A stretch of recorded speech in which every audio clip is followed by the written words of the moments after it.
To set the scene, it's the advent of war. Britain needs a new day fighter with a lot of firepower and the form factor of a small plane like the Hurricane. Enter the Defiant, a turret fighter.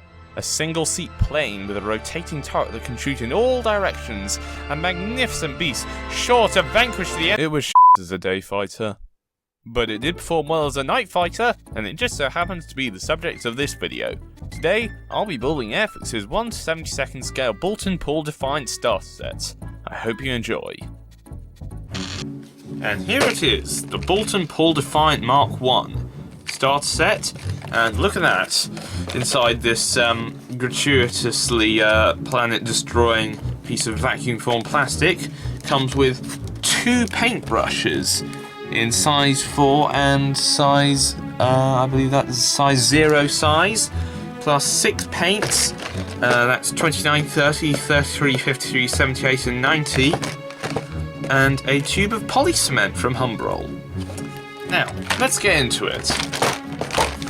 And inside the packaging, we won't focus too much on what's outside. We should find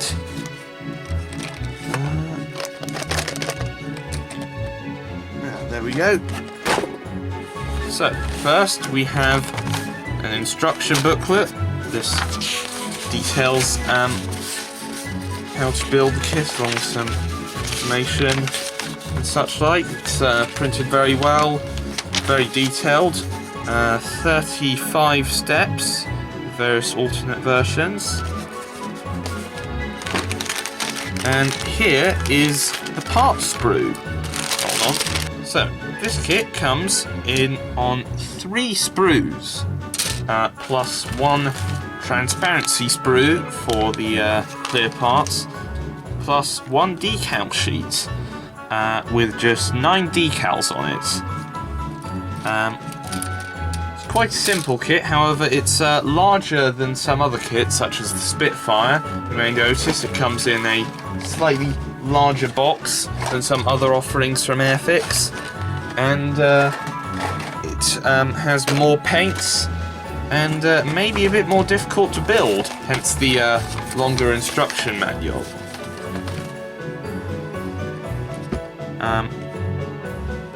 However, being a starter kit, it shouldn't be too difficult to construct.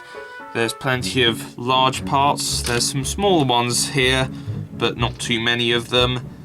And I reckon that you should have quite a lot of fun building this. Now, before we get started, there is some ejection grease from the moulding process, and there also is a bit of flash in some areas, which you might have to sand off during construction. But other than that, the kit so far looks very nice, and I look forward to building it. So, let's go on with that. By the way, before I start, I'm going to put everything that I used to make this kit on screen for you to buy yourself, so I don't have to regale you with it for half the runtime of the video. Yippee! First off, I painted the interior parts in Humbrol number 78 cockpit green before adding in the fine details with number 56 aluminium. I installed these parts into the side of the cockpit before giving everything an enamel wash to dirty it up a little. I then closed up the fuselage halves and glued them down to the lower wing section. I forgot to install the dashboard, so I had to shove it in at a later point in the process. I also found out that the upper wing should have been installed before placing them onto the fuselage. I hadn't been reading the instructions, so I had to somewhat awkwardly slip them in under the wing roots on the fuselage.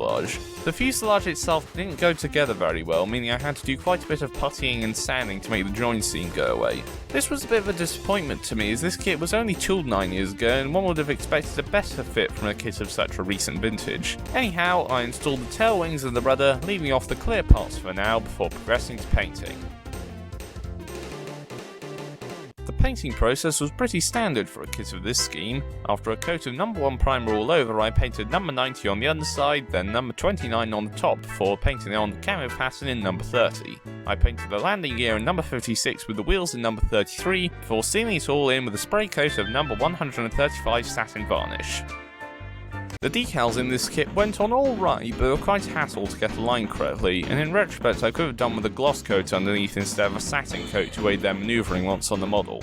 I encountered immense grievance with one particular decal on the wing. The lack of a backing film made it crumple and roll up on my brush, and it took painfully long to actually get it into position. Once finally it's in place, what film there was ended up silvering, so either it was a good thing it wasn't much of it, or a bad thing due to my excessive fiddling getting into place causing it to silver more than it would have otherwise. The rest of the decals thankfully didn't silver as much, though some I found set a bit off colour and failed to get very deep into the panel lines in some areas, in spite of my liberal application of Humbrol decal fix all over them.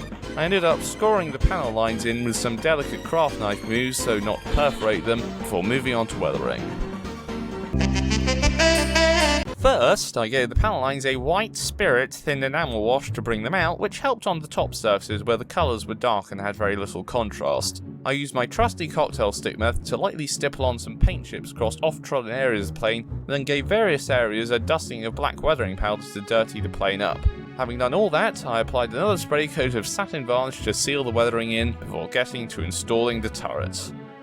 Turret installation is listed as one of the last steps in the instructions, but it gave me particular grievance once the time came to install it. I had to press hard and in a not very comforting manner to get it to snap into place, and for all that effort it didn't even turn, and I snapped off two of the very brittle gun barrels in the process. Thankfully I imagine I can just pass it off as recoil from having just fired, but any aviation buffs in my comments do feel free to rebuke me down below, or at my fan mail address, stuffsfanmail@gmail.com. The turret can be installed either active or stowed with raised or lowered fairings around it, with me choosing the active layout. This was probably for the best as I ended up installing it facing sideways, not by choice, which would not work for the stowed position as when stowed the turret was generally pointing straight back. But having finished that arduous hassle, my model of the BOULTON Pool Defiant was complete. This model sucked ass. It was fiddly, required a lot of maintenance and finessing to look good, various parts broke before or during installation, and overall it wasn't a very good building experience. The end result looks pretty fine, but it's not my favourite of the subjects, and I will admit there are some fingerprint smudges in the weathering if you look closely. I'd personally say you should steer clear of this kit if you're looking for a more advanced airfix build to complete. Maybe buy a Harrier instead. Anyway, that's all from me. If you enjoyed this video, please do like and subscribe to the channel and comment your thoughts on this model down below. But without any further ado, see you around.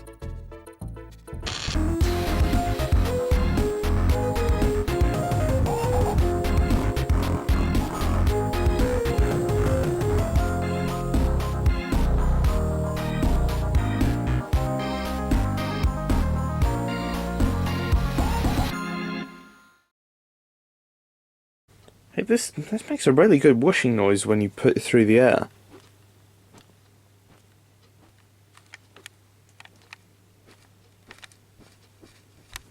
I don't know if you can hear that.